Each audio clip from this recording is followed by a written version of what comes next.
ప్రభావాన్ని ఈ ఎన్నికల్లో చూపింది. మీకు centre for study of developing societies CSDS Lokniti వాళ్ళ స్టడీస్లో కూడా ఇది వెల్లడైంది. ఈవెన్ ఉత్తరప్రదేశ్ లాంటి ప్లేస్లో కూడా హిందూ ఓటర్లను బీజేపీ అడిగితే మేము రాముని గుడి కట్టినందుకు చాలా ఆనందంగా ఉన్నది, మోడీకి ధన్యవాదాలు, కానీ మా ఉద్యోగాలు ఏంటి అని అడిగారు. అంటే రాముని గుడి కట్టినందుకు ఓట్లు వస్తాయని బీజేపీ అనుకుంటే రాముని గుడి కట్టినందుకు సంతృప్తి వ్యక్తం చేస్తూనే అది ఓటుకు ప్రాతిపదిక కాదు, ఓటుకు ప్రాతిపదిక వచ్చే వరకు మా ఉద్యోగాల సంగతి ఏంటి అని. ఇది మీకు అగ్నివీర్ లాంటి స్కీమ్ రాజస్థాన్, హర్యానా, యూపీ ఈ ప్రాంతములంతటా బీజేపీని దెబ్బతీస్తుంది. అందుకే మీరు చూడండి, బీజేపీ రాష్ట్ర ప్రభుత్వాలు ఒకదానితో పోటీ పడి ప్రకటిస్తున్నాయి. అగ్నివీర్లకు మేము రిజర్వేషన్లు ఇస్తాం, అగ్నివీర్లకు మార్పులు చేస్తాం అంటూ రోజు మాట్లాడుతున్నారు. ఎందుకంటే ఇండియా కూటమి కాంగ్రెస్ పార్టీ అగ్నివీర్ అనే అంశాన్ని చాలా పెద్ద అంశంగా మార్చింది. అది మన దగ్గర సౌత్లో సైన్యం రిక్రూట్మెంట్ చాలా పరిమితం కనుక అది మన దగ్గర అంత పెద్ద ఇష్యూగా లేదు. కానీ ఇప్పుడు హర్యానా లాంటి స్టేట్లో, యూపీ, రాజస్థాన్ లాంటి స్టేట్లో మనలాగా సాఫ్ట్వేర్ ఉద్యోగాలు ఉండవు వాళ్ళకు, మనలాగా ఇండస్ట్రియలైజేషన్ తక్కువ కంపారిటివ్లీ.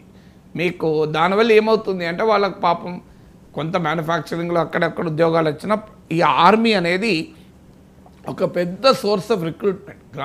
గ్రామాలే ఆర్మీలో ఉంటారు. పంజాబ్, హర్యానా, ఉత్తరప్రదేశ్, రాజస్థాన్ ఈ ప్రాంతం అంతా మీకు ఈ ట్రెండ్ ఉంటుంది. అందుకే మీకు ఈ బీజేపీని దెబ్బతీసిన అనేక ఫ్యాక్టర్స్లో యూత్ అన్ఎంప్లాయ్మెంటు, అలా అగ్నివీర్ లాంటి పథకాల వల్ల ఉన్న యువత అశాంతి ఒక ప్రధానమైన కారణమైంది. యూపీలో కూడా దెబ్బతింటానికి అందువల్ల అలాగే కాన్స్టిట్యూషన్ మారుస్తారు, వీళ్ళు 400 సీట్లు వస్తే రిజర్వేషన్లు ఎత్తేస్తారు అని అనగారిన వర్గాలలో కూడా ఉద్యోగాల భయం అనేది రాజకీయంగా బీజేపీని దెబ్బతీసింది. సో అందువల్ల తెలంగాణ, ఆంధ్రప్రదేశ్లో కూడా ఇదొక ప్రధానమైన అంశం. ఇప్పుడు ఆంధ్రప్రదేశ్లో జరిగింది ఏంటి, మీరు ఇన్ని పథకాలు ఇచ్చినా జగన్ ఎందుకు ఓడిపోయాడు? పథకాలు ఇచ్చిన తల్లి జగన్మోహన్ రెడ్డి ఏమనుకున్నా అంటే ఆడవాళ్ళంతా మాకే ఓట్లేస్తారు స్త్రీలు అన్నారు. కానీ స్త్రీలు కూడా ఓటేలే. కారణం ఏంటంటే నాకు మీరు ఇస్తున్నారు సంతోషం, 4,000, 3,000, తల్లికి వందనం, అమ్మకు వందనం, అన్నకు వందనం, ఇలాంటి అక్కకు వందనం, ఇలాంటి స్కీములు అన్ని కలిపిన ఎంత వస్తే 10,000 వస్తాయి నెలకు, అంతకన్నా ఎక్కువ రావు కదా. పోనీ మా ఆయనకు ఆటో ఉంటే వాహనమిత్ర, సో అన్నీ కలిపినా కూడా నెలకు 10,000 దాటవు. మా అత్తమామలకు పింఛన్లు ఇన్ని కలిపినా కూడా మీకు 10,000, 12,000 రావు. కానీ నా బిడ్డకు ఉద్యోగం మొత్తం 30,000, 20,000 వస్తాయి కదా. సో ఈ అంశం అంటే గ్రోత్ వర్సెస్ వెల్ఫేర్ అన్న కన్సర్న్, జాబ్స్ వర్సెస్ వెల్ఫేర్ అన్న కన్సర్నే ఆంధ్రప్రదేశ్లో జగన్మోహన్ రెడ్డి ఓటమికి కారణం. ఇప్పుడు టీడీపీ 20 లక్షల ఉద్యోగాలు ఇస్తారని ప్రామిస్ చేశారు. చంద్రబాబు నాయుడుకు ఉన్నటువంటి పొలిటికల్ పర్సానా అంటే ప్రతి రాజకీయ నాయకునికి ఒక పేటెంటెడ్ పర్సానా ఉంటుంది. అంటే ఆయన రాజకీయ వ్యక్తిత్వానికి ఒక సింబల్ ఉంటుంది. జగన్మోహన్ రెడ్డి, రాజశేఖర్ రెడ్డి వీళ్ళ సింబల్ వెల్ఫేర్. చంద్రబాబు నాయుడుకు ఎకనామిక్ డెవలప్మెంట్ అనే ఒక భావన చంద్రబాబు నాయుడు రాజకీయ పర్సనాలిటీలో ఉండడం వల్ల టీడీపీ ఎప్పుడైతే 20 లక్షల ఉద్యోగాలు ఇస్తాము అంటే నమ్మారు. చంద్రబాబు నాయుడు నేను వెల్ఫేర్ స్కీమ్స్ అమలు చేస్తా అంటే నమ్మకపోయినా చంద్రబాబు నాయుడు ఎకనామీ డెవలప్ చేస్తా అంటే నమ్ముతారు. ఎందుకంటే ప్రజలకు చంద్రబాబు నాయుడు అనే నాయకుని యొక్క రాజకీయ పర్సనా పైన జగన్మోహన్ రెడ్డి ఉద్యోగాలు ఇస్తాడంటే నమ్మకపోవచ్చు, కానీ జగన్మోహన్ రెడ్డికి ఎక్కువ డబ్బులు బిక్కిస్తాడు అంటే నమ్ముతారు. ఎందుకంటే ప్రతి రాజకీయ నాయకత్వానికి ఒక పొలిటికల్ పర్సానా ఉంటుంది, ఒక రాజకీయ వ్యక్తిత్వం ఉంటుంది. సో అందువల్లే మీకు చంద్రబాబు నాయుడు ఎప్పుడైతే 20 లక్షల ఉద్యోగాలు ఇస్తారన్నారో సూపర్ 6లో భాగంగా ప్రజలు యాక్సెప్ట్ చేశారు.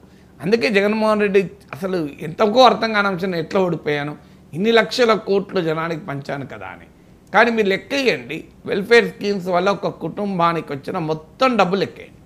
నా అంచనా మొత్తం డబ్బులు లెక్కేసిన 10,000 అవుతుంది, 15,000. ఈవెన్ వృద్ధులు కూడా ఆ ఇంట్లో ఉన్నా కూడా 20,000 మించదు. ఎందుకంటే 3,000 పెన్షన్ అనుకోండి, నానమ్మకు తాతలకు 6,000, వీళ్ళకి తల్లికి వందనం ఒక 1,000, నెలకు 1,000 అనుకోండి, 1,000, 1,100 అనుకోండి, 7,500.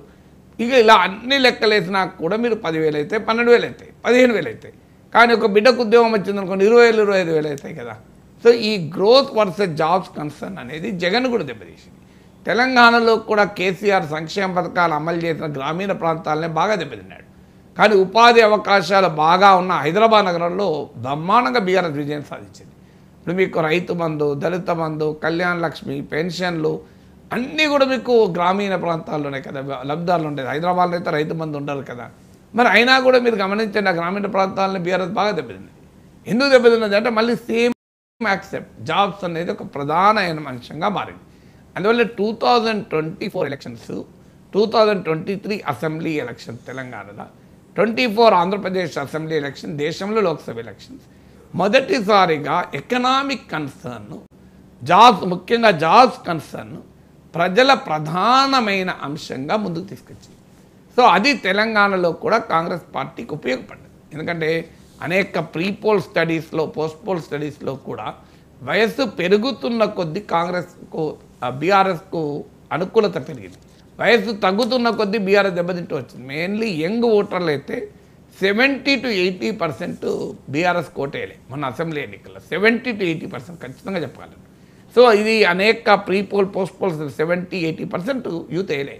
ఇంకా ఇదే ఓటరు ఇటీవల పార్లమెంట్ ఎన్నికల్లో బీజేపీ కోటేశారు. కాంగ్రెస్ కన్నా కూడా యంగ్ ఓటరు పార్లమెంట్ ఎలక్షన్లు వచ్చే వరకు బీజేపీకి షిఫ్ట్ అయింది కనుకనే కాంగ్రెస్తో సమానంగా బీజేపీకి కూడా 8 సీట్లు తెచ్చుకోగలిగింది. ఓటింగ్ కూడా కాంగ్రెస్కి 40% ఓటింగ్ వస్తే బీజేపీకి 35% ఓటింగ్ వచ్చింది. దానికి